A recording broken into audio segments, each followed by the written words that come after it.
ഇത് മാസ് മോട്ടോഴ്സിൽ നിന്നാണ് നമ്മളെ ഹോണ്ട ആക്റ്റീവ 5G വണ്ടി ജനറൽ സർവീസായിട്ട് നമ്മൾ കയറ്റിയാണ്. ജനറൽ സർവീസിൻ്റെ ഭാഗമായിട്ട് നമ്മൾ അതിൻ്റെ ബാക്കും ബ്രേക്കൊക്കെ ചെക്ക് ചെയ്യാനായിട്ട് നമ്മൾ അയച്ചാണ് കേട്ടോ. അപ്പോൾ ബ്രേക്ക് ലൈനർ മാക്സിമത്തിൽ ആയിട്ടുണ്ട്, ബാക്കിലത്തെ തീർന്നേക്കണം കേട്ടോ, ഫുള്ള് മാക്സിമം ഉപയോഗിച്ച് കഴിഞ്ഞിട്ടുണ്ട്. അപ്പോൾ ബാക്കിലത്തെ ബ്രേക്ക് ലൈനർ ഒന്ന് മാറ്റിയിടാം. പിന്നെ അതിൻ്റെ ക്യാമൊക്കെ ഒന്ന് അഴിച്ച് ഗ്രീസ് ചെയ്തിടാം, കാരണം മഴയാണ് തന്നെ. അപ്പോൾ നമുക്കത് തുരുമ്പിൻ്റേതായിട്ടുള്ള ക്ലാവും കാര്യങ്ങളൊക്കെ വരാതിരിക്കാനായിട്ടും കൂടി അതൊന്ന് ഗ്രീസ് ചെയ്ത് പോകുന്നുണ്ട്. പിന്നെ എയർ ഫിൽറ്ററിൻ്റെ ഭാഗം നമ്മൾ ചെക്ക് ചെയ്യുന്നുണ്ട്. എയർ ഫിൽറ്ററൊക്കെ നമുക്കിതൊന്നും ഉള്ളത് നല്ല ഫിൽറ്ററാണ്, ഹോണ്ടയുടെ കമ്പനി ഫിൽറ്റർ തന്നെ, ഒറിജിനൽ ഫിൽറ്റർ തന്നെ കിടക്കുന്നത്. അത്യാവശ്യം കുറച്ച് പൊടിയൊക്കെ ഉണ്ടെന്ന് ക്ലീൻ ആക്കിയിട്ട് റീസെറ്റ് ചെയ്താൽ മതി. ക്ലച്ചിനകത്തായാലും നമ്മൾ ക്ലച്ചിൻ്റെ ഭാഗം നമ്മളൊന്ന് അഴിച്ചു നോക്കുന്നുണ്ട്.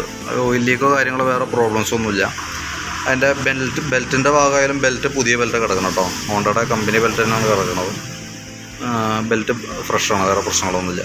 പിന്നെ അതേപോലെ തന്നെ അതിൻ്റെ വേരിയേറ്റർ ബോഡി ആയാലും റോളർ സെറ്റ് കാര്യങ്ങളൊക്കെയാണ്. അത് ബോസ് ഡ്രൈവൊക്കെ ആയാലും തേയ്മാനം എന്ന് പറയാനായിട്ട് അങ്ങനെ കാര്യമായിട്ടുള്ളൊരു കംപ്ലയിൻ്റ് എന്ന് പറയാവുന്നൊരു കണ്ടീഷനൊന്നുമില്ല. നോർമൽ നമ്മുടെ ഉപയോഗം കണക്കാക്കി നോക്കുമ്പോൾ അതനുസരിച്ചിട്ടുള്ള തേയ്മാനമുണ്ട്.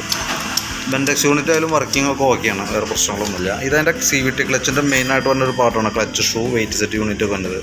അത് നമ്മൾ ജസ്റ്റ് ഒന്ന് അഴിച്ച് ചെക്ക് ചെയ്യാൻ വേണ്ടിയിട്ടൊക്കെ അതിൻ്റെ ഗ്രീസിങ് ആവശ്യമാണെങ്കിൽ നമുക്കത് ചെയ്യേണ്ടതായിട്ടുണ്ട്. അപ്പോൾ അതിന് വേണ്ടിയിട്ട് അഴിച്ചാണ്. പക്ഷേ നമുക്ക് വണ്ടി എൻജിൻ വർക്കായിട്ട് നമ്മൾ ചെയ്തേക്കണം. ആ സമയത്ത് ഈ പറഞ്ഞ വർക്കുകളൊക്കെ തന്നെ നമ്മൾ ചെയ്തേക്കണം. എൻജിൻ വർക്ക് ചെയ്തേക്കണം എന്ന് പറഞ്ഞാൽ നമുക്ക് 42,600 കിലോമീറ്റർ, 620 കിലോമീറ്ററിലാണ് ചെയ്തേക്കണത്. ഇപ്പം നമുക്ക് 46,400 കിലോമീറ്ററോളം ഓടിയിട്ടുണ്ട്. ശരിക്കും അത് ഫസ്റ്റ് നമുക്ക് വർക്ക് കഴിഞ്ഞതിന് ശേഷം 1000 കിലോമീറ്റർ കഴിയുമ്പോഴത്തേക്ക് നമുക്ക് അതിൻ്റെ എൻജിൻ ഓയിൽ മാറ്റി ഫിൽറ്റർ ക്ലീനിങ് ഒക്കെ ചെയ്യേണ്ടതായിട്ടുണ്ട്. അപ്പോൾ അതിൻ്റെ പീരീഡ് ഓൾറെഡി കഴിഞ്ഞിട്ടുണ്ട്. പക്ഷെ എന്നാലും 3800 ചില കിലോമീറ്ററോളം ഇപ്പോൾ ഓടിയുണ്ട് വണ്ടി. അപ്പോൾ നമ്മൾ അതിൻ്റെ ഓയിൽ ചേഞ്ചും വിത്ത് സർവീസായിട്ട് ചെയ്യണം. ഡീറ്റെയിൽ ആയിട്ട് നമ്മൾ അങ്ങനെ ചെയ്ത് പോകണം. എന്നാലും തന്നെയാണ് നമുക്ക് വണ്ടിക്ക് എൻജിൻ ലൈഫും കാര്യങ്ങളൊക്കെ കറക്റ്റായിട്ട് കിട്ടുള്ളൂ. പിന്നെ അതേപോലെ തന്നെ എൻജിൻ്റെ ഹെഡിൻ്റെ ഭാഗത്ത് നിന്ന് ചെറിയൊരു നോയ്സ്, അത് നമുക്ക് ആ ടാപ്പറ്റ് ലൂസാകുമ്പോൾ വന്ന സൗണ്ടാണ്. അപ്പോൾ അതൊന്ന് സെറ്റ് ചെയ്യാൻ വേണ്ടിയിട്ട് എൻജിൻ ഹെഡിൻ്റെ ഭാഗം നമ്മൾ അയച്ചിട്ടുണ്ട്. അത് ഓൾറെഡി നമുക്ക് ജനറൽ സർവീസിൽ ഇൻക്ലൂഡ് ചെയ്ത് നമുക്ക് അതിനകത്ത് ചെയ്തു പോകാം. നമുക്ക് അതിൻ്റെ ഗ്യാസ്കറ്റ് ഒന്ന് മാറ്റിയിടണം, കാരണം ചെറിയൊരു നനവൊക്കെ ഉണ്ടതിന്. പിന്നെ അതേപോലെ തന്നെ നമുക്ക് അതിൻ്റെ ഈ ഫ്രണ്ട് ഭാഗത്തേക്ക് വരുമ്പോഴത്തേക്കും ഫ്രണ്ട് നമുക്ക് കുഷൻ അസംബ്ലിയുടെ ഇവിടുത്തെ വന്ന റബ്ബറുകളുണ്ടല്ലോ, അത് ഓവലായി പോയിട്ടുണ്ട്. ബാക്കിൽ വന്ന ലിങ്കിൻ്റെ ഫൈബർ ബുഷനൊന്നും നിലവിൽ പ്രശ്നമില്ല. ഇതിൻ്റെ ഈ കോളർ മാത്രം ഒന്ന് മാറ്റിയിട്ടെ, കോളർ പ്ലേ കാണിച്ചു തുടങ്ങിയിട്ടുണ്ട്. അപ്പോൾ നമുക്കത് ഒന്ന് ക്ലിയർ ചെയ്ത് കഴിഞ്ഞാൽ റെഡി ആയിക്കോളും. പിന്നെ ബാറ്ററിയുടെ കണ്ടീഷൻ കൂടി നമ്മളൊന്ന് ചെക്ക് ചെയ്ത് പോകുന്നുണ്ട്. നമുക്കിത് ഇരിക്കുന്ന ബാറ്ററി 2019. നമുക്കതിൻ്റെ വോൾട്ടും അതേപോലെ തന്നെ ബാറ്ററിയുടെ കണ്ടീഷൻ കൂടി നമ്മളൊന്ന് ചെക്ക് ചെയ്തുകൊണ്ട്, ഇത് ഇരിക്കുന്ന ബാറ്ററി നമുക്ക് 12 വോൾട്ട് 4 ആംപിയർ എന്ന ബാറ്ററിയാണ്. അപ്പോൾ വോൾട്ട് ചെക്ക് ചെയ്യുമ്പോൾ നമുക്ക് 12.5 വോൾട്ടിന് മുകളിലുണ്ട്. വോൾട്ടിൻ്റെ ഭാഗം ഓക്കെ ആയിട്ടാണ് കാണിക്കുന്നത്. ബാറ്ററി നമ്മൾ ടെസ്റ്റിലേക്ക് വിട്ടിട്ടുണ്ട്. അപ്പോൾ ബാറ്ററിയുടെ കറക്റ്റ് കണ്ടീഷൻ നമുക്ക് അറിയാൻ പറ്റും. അപ്പോൾ അങ്ങനെ നോക്കുമ്പോൾ ശരിക്കും ബാറ്ററി ഡാമേജ് ആയിട്ടാണ് കാണിക്കുക, പോയ ബാറ്ററി ആയിട്ടാണ് കാണിക്കുന്നത്. പക്ഷേ സെൽഫ് കാര്യങ്ങളൊക്കെ ഓൾറെഡി വർക്കിംഗ് ആയതുകൊണ്ട് ബാറ്ററി പരമാവധി നമുക്ക് അതന്നെ നിലനിർത്തി നമുക്ക് ഉപയോഗിക്കാം. പക്ഷേ നമുക്ക് സെൽഫിൻ്റെ ഒരു കംപ്ലയിൻറ്റ് തൊട്ടടുത്ത് തന്നെ വരാൻ സാധ്യതയുണ്ട്. അങ്ങനെ വന്നിട്ടുണ്ടെങ്കിൽ ഓൾറെഡി നമുക്ക് ബാറ്ററിയുടെ ആണെന്നുള്ളത് കൺഫേം ചെയ്യാം, കാരണം ഓൾറെഡി ചെക്കിങ്ങിൽ ഫെയിൽഡ് ആയിട്ടാണ് കാണിക്കുന്നത്. പിന്നെ നമുക്ക് പെട്രോൾ മീറ്റർ വർക്കിംഗ് അല്ല, നമുക്ക് ശരിക്കും ഈ മെക്കാനിസത്തിൻ്റെയാണ് കംപ്ലയിൻറ്റ് കേട്ടോ. കാരണം ആ യൂണിറ്റിൻ്റെ പ്രോബ്ലം, അതിൻ്റെ ഉള്ളിൽ തന്നെ ഫ്ലോട്ട്, ടാങ്കിൻ്റെ ഉള്ളിൽ തന്നെ ഫ്ലോട്ടിന് ചെറിയ പ്രോബ്ലം ഉണ്ട്. ഈ മെക്കാനിസത്തിൻ്റെ ആ യൂണിറ്റിനും കംപ്ലയിൻ്റ് ഉണ്ട്. അത് നമുക്കത് മാത്രമായിട്ട് കിട്ടില്ല, അപ്പോൾ അസംബ്ലി ആയിട്ടാണ് കിട്ടുള്ളൂ.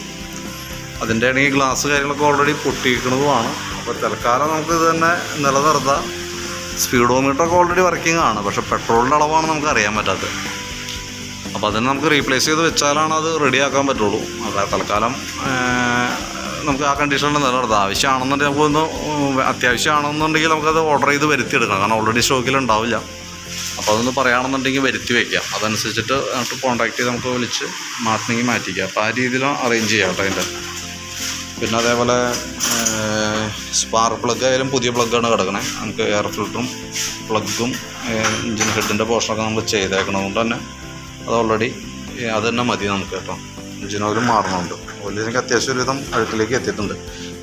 ഇതിൻ്റെ ആയാലും ഈ ഭാഗത്തേക്കായാലും കരിയുടെ പ്രശ്നം വന്നിട്ടുണ്ട്. അത് നമുക്ക് ശരിക്കും പറഞ്ഞാൽ ആ കളർ വേരിയേഷൻ വന്നതെന്ന് വെച്ചാൽ കറക്റ്റ് ടൈമിങ്ങിൽ ഓയിൽ മാറ്റാമെന്നുള്ളതാണ് മെയിനായിട്ട് നമുക്ക് ചെയ്യാൻ പറ്റും. ഒന്ന് പ്രത്യേകം ശ്രദ്ധിക്കുക, കാരണം 3000 കിലോമീറ്ററൊക്കെ ആകുമ്പോഴത്തേക്ക് ഓയിൽ അപ്പം തന്നെ വളരെ ഒരു മോശം അവസ്ഥയിലേക്ക് ആവണുണ്ട്.